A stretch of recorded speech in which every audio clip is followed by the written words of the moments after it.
हाँ तो बच्चों, आज ये ऑनलाइन क्लास का जो टॉपिक है वह है विधि का शासन है। और विधि के शासन का जो प्रतिपादक है डायसी को माना जाता है, जो इंग्लैंड के थे। यह एक बहुत बड़ी बहस का मुद्दा रहा है मानव के सामने कि शासन का संचालन स्वेच्छाचारी हो या विधि के अनुरूप।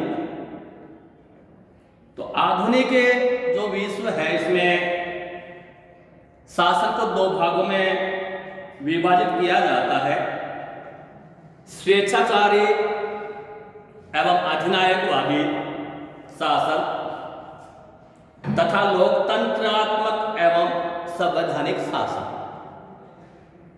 लोकतंत्रात्मक एवं संवैधानिक शासन का आधार विधि का शासन होता है। ऐसे शासन में शासन और शासित दोनों ही विधि के अधीन होते हैं, न कि किसी व्यक्ति के अधीन। विधि का शासन और संविधानवाद उदारवादी लोकतंत्रों की आधारभूत विशेषताएं।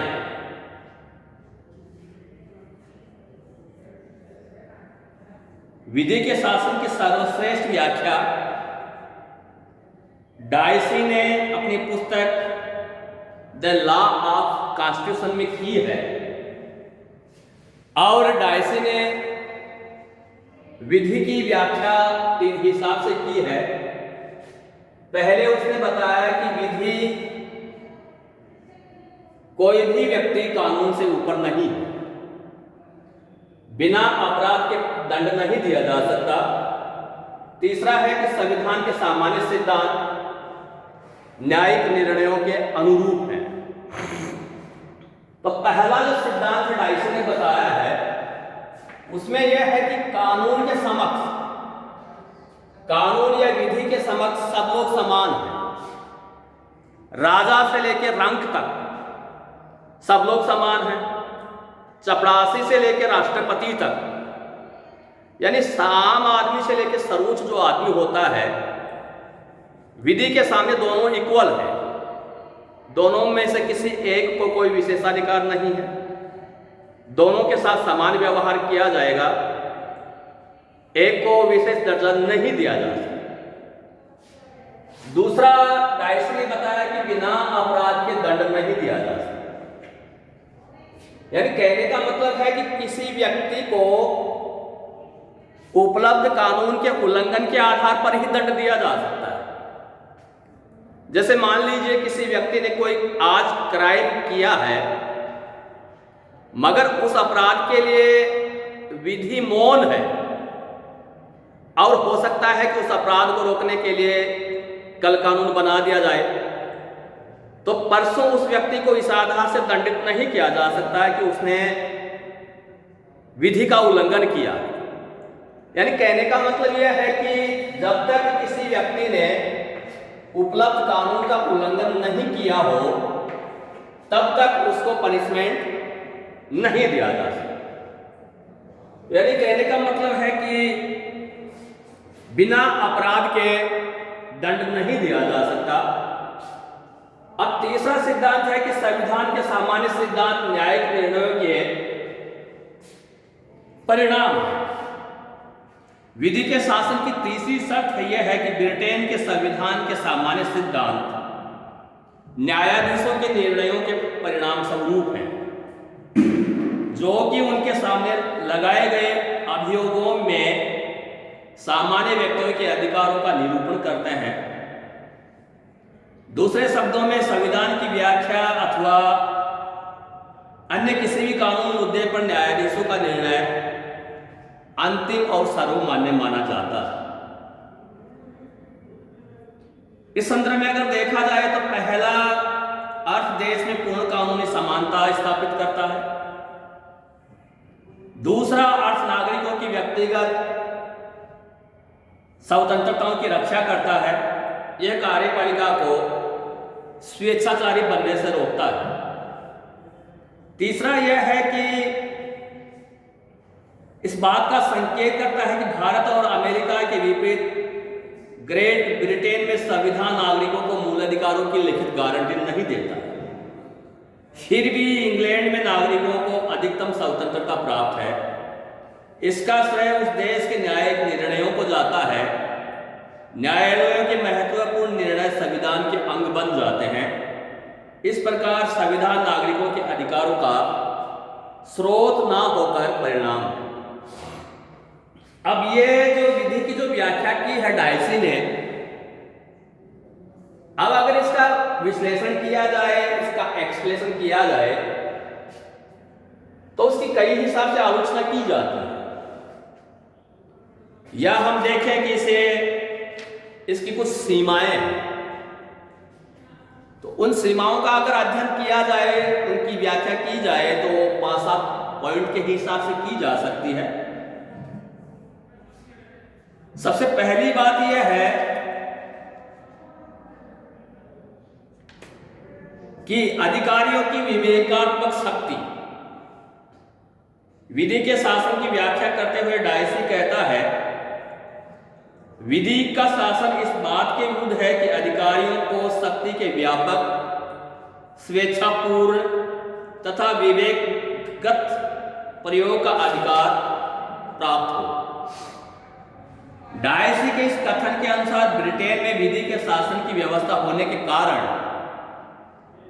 अधिकारी वर्ग को कोई विवेकात्मक शक्ति प्राप्त नहीं होनी चाहिए, किंतु वास्तविकता यह है कि ब्रिटेन में वर्तमान समय में राज्य का कार्यक्षेत्र बहुत अधिक व्यापक हो गया है और सरकारी अधिकारी अपने उत्तरदायित्वों को पूरा कर सके, इस दृष्टि से अपने विवेक के अनुसार कार्य करने की छूट देना नितांत आवश्यक हो गया है।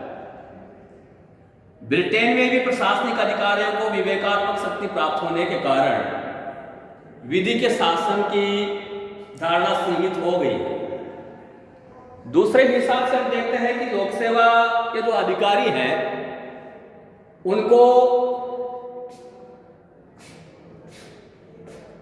उनके संबंध में भी विशेष स्थिति है। जैसे इंग्लैंड में 1893 में लोक अधिकारी संरक्षण अधिनियम पारित किया गया, जिसके अनुसार किसी सरकारी कर्मचारी के विरुद्ध कोई भी कार्रवाई उसके द्वारा किए गए अपराध के 6 मास के अवधि के अंदर ही की जानी चाहिए, अन्यथा वह काल तिरोपित हो जाती है। साथ ही साथ यदि सरकारी कर्मचारी पर लगाया गया अभियोग सत्य सिद्ध ना हो सके तो अभियोग लगाने वाले व्यक्ति को दंडित किया जा सकता है। तीसरी है कि डेलीगेट लेजिस्लेशन, प्रदत्त व्यवस्थापन। पिछले लगभग 40-50 वर्षों में राज्य के कार्यों और उनके परिणाम स्वरूप कानूनों की संख्या बहुत अधिक बढ़ जाने के कारण व्यवस्थापिका के द्वारा अपनी कानून निर्माण की शक्ति का एक बड़ा भाग कार्यपालिका को सौंप दिया गया है, जिसे प्रदत्त व्यवस्थापन कहा जाता है। यह प्रदत्त व्यवस्थापन भी विधि के शासन को सीमित ही करता है, क्योंकि डायसी द्वारा प्रतिपादित विधि के शासन का अर्थ यह है कि प्रशासन का प्रत्येक कार्य या तो सामान्य कानून अथवा संसदीय कानून द्वारा अधिकृत हो, किंतु प्रदत्त व्यवस्थापन की उक्त व्यवस्था के अंतर्गत प्रशासन स्वयं द्वारा निर्मित नियमों के अनुसार ही कार्य करता है। वर्तमान समय में प्रदत्त व्यवस्थापन की उपयोगिता सभी पक्षों द्वारा स्वीकार कर ली गई है और प्रदत्त व्यवस्थापन की इस व्यवस्था से विधि के शासन को निश्चित रूप से आघात पहुंचा। अब प्रशासनिक न्यायालय और सामान्य न्यायालय, तो यह डायसी ये कहता है कि सबके लिए इक्वल कानून होगा, मगर यहाँ ये देखा जाए तो जैसे फ्रांस का अगर अध्ययन किया जाए तो वहाँ 2 प्रकार के न्यायालय हैं। आम पब्लिक के लिए सामान्य न्यायालय है और लोक सेवकों के लिए क्या है, प्रशासनिक न्यायालय है। तो प्रशासनिक न्यायालय और आम न्यायालय, साधारण कानून, ये विधि के शासन के ऊपर सीमाएं लगाते हैं। और वहां क्या है कि दूसरी बात यह है कि इंग्लैंड का जो सम्राट है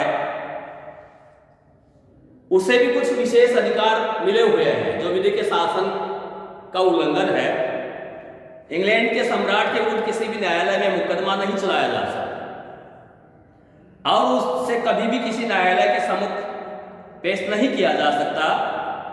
इसी प्रकार सम्राट अपने विशेषाधिकारों का प्रयोग करने में स्वतंत्र है। विधि के आकार जो शासन है विदेशी शासकों तथा राजदूतों पर लागू नहीं होता। देश के कानून का उल्लंघन किए जाने पर भी उन पर किसी न्यायालय में अभियोग नहीं चलाया जा सकता और न ही किसी विदेशी जहाज के विरुद्ध कानूनी कार्रवाई की जा सकती।